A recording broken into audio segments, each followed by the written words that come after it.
চীনের কর্মকর্তারা তখন বাংলাদেশের রেল মন্ত্রণালয়ে নিয়মিত যাতায়াত করছিল। বছরটা 2017। তাদের কাছে ছিল ঢাকাকে চট্টগ্রামের সঙ্গে মাত্র 55 মিনিটে যুক্ত করার প্রস্তাব। ঘণ্টায় 300 কিলোমিটার গতির বুলেট ট্রেন। সব নথি প্রস্তুত, সম্ভাব্যতা যাচাই শেষ, নকশা চূড়ান্তের পথে। শুধু প্রয়োজন ছিল একজন মানুষ, এক প্রধানমন্ত্রীর সই। কিন্তু সেই সই আর কখনো আসেনি, কারণ শেখ হাসিনা তখন ঢাকায় বসে নয়াদিল্লির দিকে তাকিয়েছিলেন। একটি ফাইল তোলা হচ্ছিল যতবার, ততবারই নাকি ফোন আসত, ওটা একটু চেপে রাখো, চীনের সঙ্গে বেশি কাছাকাছি যাব না, মোদির অসুবিধা হবে। তখন তিনি আর শুধু প্রধানমন্ত্রী নন, হয়ে গিয়েছিলেন এক বর্ডার পার ম্যানেজার, যার দায়িত্ব শুধু নিজের নয়, প্রতিবেশী দেশের স্বার্থ রক্ষা করা। প্রকল্প ফাইল একের পর এক পড়ে থাকত রেলভবনের পুরনো টেবিলে। কোনো কোনো কর্মকর্তা হাল ছেড়ে দিলেও কেউ কেউ ফিসফিস করত, উন্নয়ন চাইলে চীন ছাড়া গতি নেই।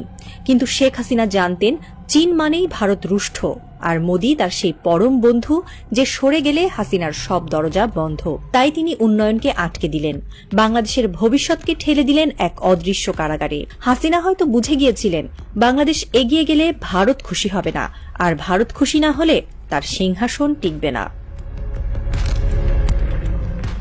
চীন অপেক্ষা করল, বিনিয়োগ বোর্ড চুপ থাকল, আমলারা নীরব থেকে অবসর নিল, আর শেখ হাসিনা মিডিয়ার সামনে দাঁড়িয়ে বললেন, আমরাই উন্নয়নের জননী। কিন্তু বাংলাদেশকে ভারতের একটা অঘোষিত রাজ্য বানানো কেন্দ্রিক উন্নয়ন ছাড়া কোনো উন্নয়ন এলো না। এসেছিল বাংলাদেশের মেরুদণ্ড ভেঙে দেওয়ার দীর্ঘ ষড়যন্ত্র, তারই মধ্যে একটা বুলেট ট্রেনের থমকে থাকা দীর্ঘশ্বাস।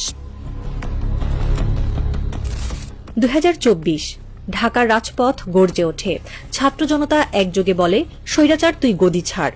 ভেঙে পড়ে ক্ষমতার চক্র, হাসিনা পালিয়ে যান ভারত মোদির ছায়াতলে, আর এদেশের মানুষ বেছে নেয় এক ব্যতিক্রম নায়ক, ডক্টর মোহাম্মদ ইউনূস। তিনি রাজনীতিবিদ নন, কিন্তু তিনিই হয়ে উঠলেন পরিবর্তনের প্রতীক। ইউনূসের সরকার দায়িত্ব নিয়েই খুঁজতে শুরু করল আটকে থাকা স্বপ্নগুলো। সেখানেই উঠে আসে বুলেট ট্রেন। চীনের কর্মকর্তারা আবার ঢাকায় এলো, এবার আর দোরগড়ায় বসিয়ে রাখা হলো না। ঢাকা থেকে চট্টগ্রাম রুটে শুরু হলো জোর প্রস্তুতি। বাংলাদেশ এবার চীনের সহযোগিতায় সত্যিই ছুটে চলতে যাচ্ছে 300 কিলোমিটার গতির ট্রেন। এই ট্রেন এক যাতায়াতের সময়ই কমাবে না, পাল্টে দেবে দেশের অর্থনীতি, জনসংযোগ, কর্মসংস্থান আর যোগাযোগ ব্যবস্থার ভবিষ্যৎ। ঢাকা থেকে চট্টগ্রাম মাত্র 55 মিনিটে। আগে 6 ঘণ্টার দীর্ঘ ভ্রমণ, এখন 1 কাপ কফি আর পডকাস্ট শোনার সময়। দৈনিক প্রায় 500 জন যাত্রী পরিবহন করবে প্রতিটি ট্রেন উচ্চ বেগে। ঘণ্টায় 300 কিলোমিটার গতি বাংলাদেশের রেল ইতিহাসে প্রথমবার। 6টি প্রধান স্টেশন: ঢাকা, নারায়ণগঞ্জ, কুমিল্লা, ফেনী, পাহাড়তলী ও চট্টগ্রাম। নতুন শিল্প এলাকা গড়ে উঠবে স্টেশন কেন্দ্রিক অঞ্চলগুলোতে, যেমন নারায়ণগঞ্জ বা কুমিল্লা। কর্মসংস্থান বাড়বে হাজার হাজার মানুষের। রেললাইন নির্মাণ থেকে শুরু করে station support, technical team, security, customer service সবকিছুতেই। ব্যবসায়িক গতি বৃদ্ধি পাবে বহু গুণে। ঢাকার ব্যবসায়ী সকালে চট্টগ্রামে গিয়ে সন্ধ্যায় ফিরে আসবেন। আমদানি রপ্তানির সময় কমবে, পণ্য পরিবহন হবে বেশি নির্ভরযোগ্য। এই একটি প্রকল্পের মধ্য দিয়ে বাংলাদেশ যুক্ত হচ্ছে 21 শতকের সেই বিশ্বে, যেখানে সময়ই টাকা, গতি মানেই উন্নয়ন।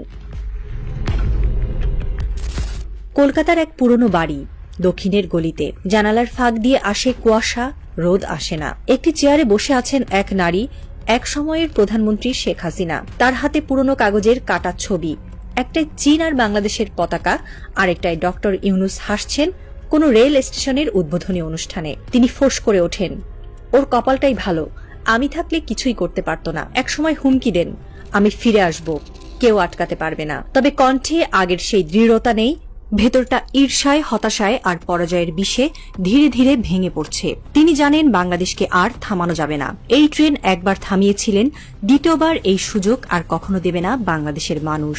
যে দল বা শক্তি হাসিনাকে বাংলাদেশের রাজনীতিতে ফেরত আনার চেষ্টা করবে, তাদের পিষে ফেলবে আরও একটা 5ই আগস্ট, বিপ্লবের বুলেট ট্রেন। বাংলাদেশের নতুন স্টেশনে দাঁড়িয়ে হাজারো মানুষ তাকিয়ে থাকে ধাতব সেই দৈত্যের দিকে।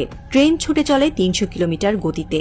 এক কিশোর ছেলেমেয়ে চিৎকার করে বলে, এটা আগে হয় নাই কেন? এক বৃদ্ধ মাথা নাড়ে, বলেন, ভুল মানুষের হাতে ছিলাম তোরে বাবা। আর তখনই দূরে কলকাতার অন্ধকার ঘরে একটা আলোর রেখা পড়ে হাসিনার মুখে, কিন্তু তাতে কোনো আলো নেই, শুধু এক শীতল ছায়া, যেখানে গড়িয়ে পড়ে ইতিহাসের চোখের জল। বাংলাদেশের বুলেট ট্রেন কেবল উন্নয়নের গল্প না, এটা এক স্বার্থপর ভিলেনকে হারানোর গল্প, একটা দেশের ঘুরে দাঁড়ানোর জমজমাট রাজনৈতিক থ্রিলার।